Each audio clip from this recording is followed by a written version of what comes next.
in a recent video where I discussed how imperative that it is that we know the time frame of the rapture, I expressed my utmost confidence in the Shroud of Turin, but I didn't explain why. As a result, several people asked in the comments, what am I basing my position on? How can I be so convinced when John 20 discusses how there were multiple pieces of cloth in the tomb? So I want to explain my answer. To be honest, I never really took issue with that and paid too much attention to it, because my first thought would have just been, who said there was only one cloth, just because the shroud is what's being investigated. So I looked into it a little bit further, and I came across a video that really lays it out in an excellent way. And I'll leave the link to this video. The snapshot, the thumbnail doesn't look like this, but I'll leave the link in the description. But I'm going to give you the highlights because it is rather long. But as far as the shroud itself, it is a long 14-foot piece of cloth, about 4 feet wide. And it was, half of it was on the front, half of it went down the back. And then horizontal strips were bound around that. Now, as far as the face cloth, that's also referred to as a head cloth, or in the Greek, as he explains in this video, it's called a, what's it called? I have it written here. Honest, I do. Here we go. Well, I forget what it's called. But in the Greek, it is a cloth that is swathed around the head. Not just, a little bit. It's swathed, meaning that's something that needs to be done in the event of an injury or to hold something in place. And as he explains, it was wrapped around the jaw in order to hold the mouth closed.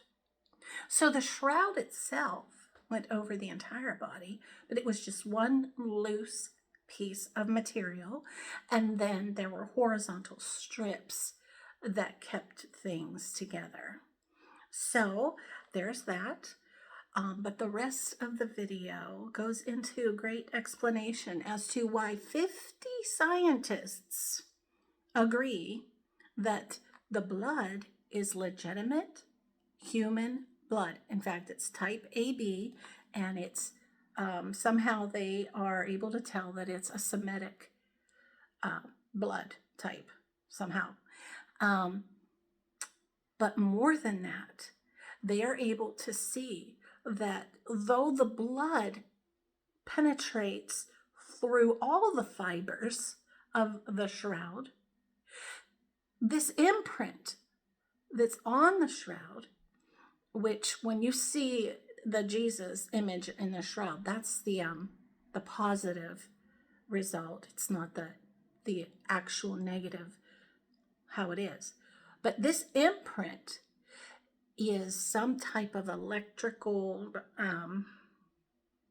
something that they can't duplicate. They can't figure out how it could have been done, even with today's technology.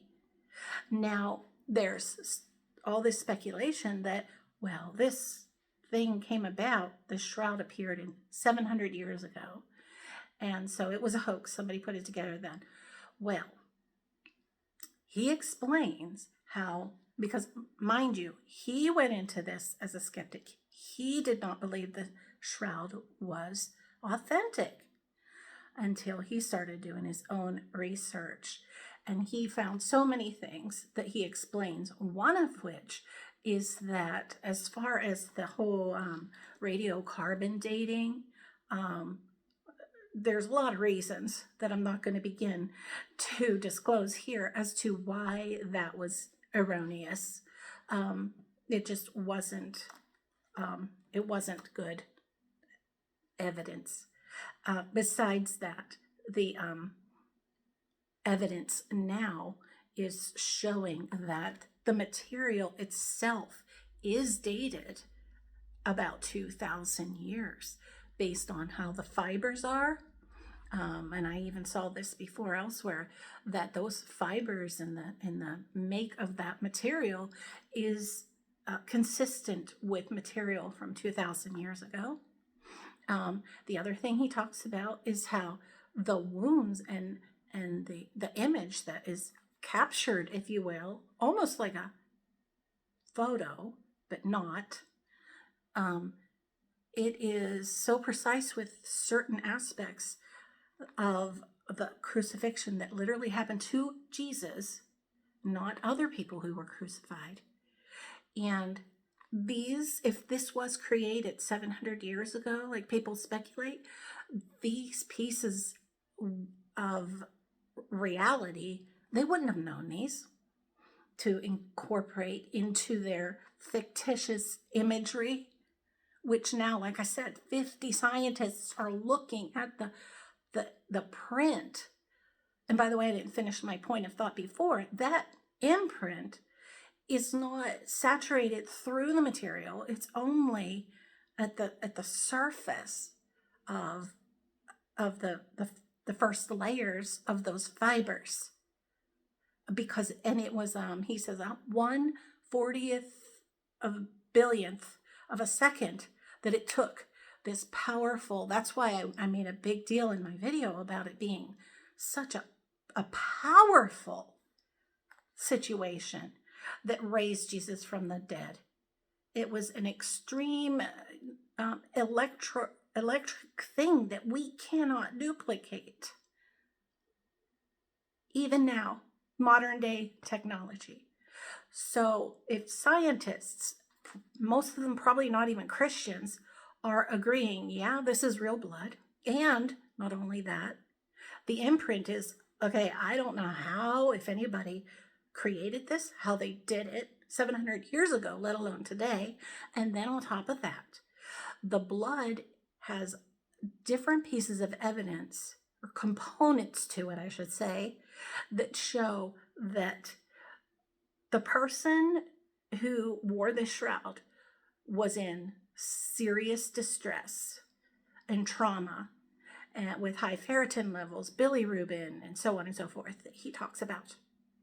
So that's the summation.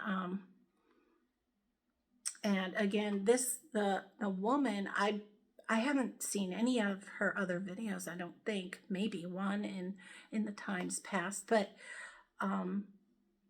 so I really don't know her position on many things, other than she is, in fact, a Christian.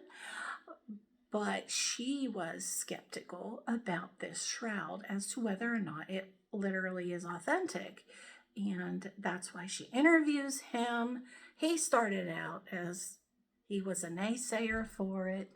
And now he's absolutely convinced, and he lays out why. And the evidence, just continues to pile up. So that's why I'm convinced that it's authentic, and for such a time as this. I mean, think about that.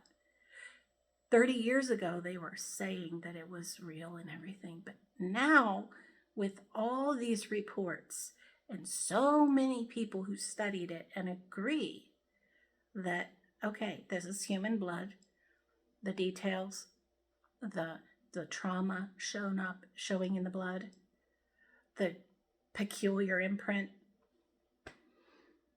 that nobody can explain. It's Jesus. That's his shroud. And he provided it for such a time as this, right before he comes back. He is giving every opportunity for people to come to understand the reality of the living King that he is, so that people will repent, so that they will bend their knee and spend eternity with him. His greatest heart's desire. He left evidence that took 2,000 years to really decipher. So please take a look at this video. Thank you.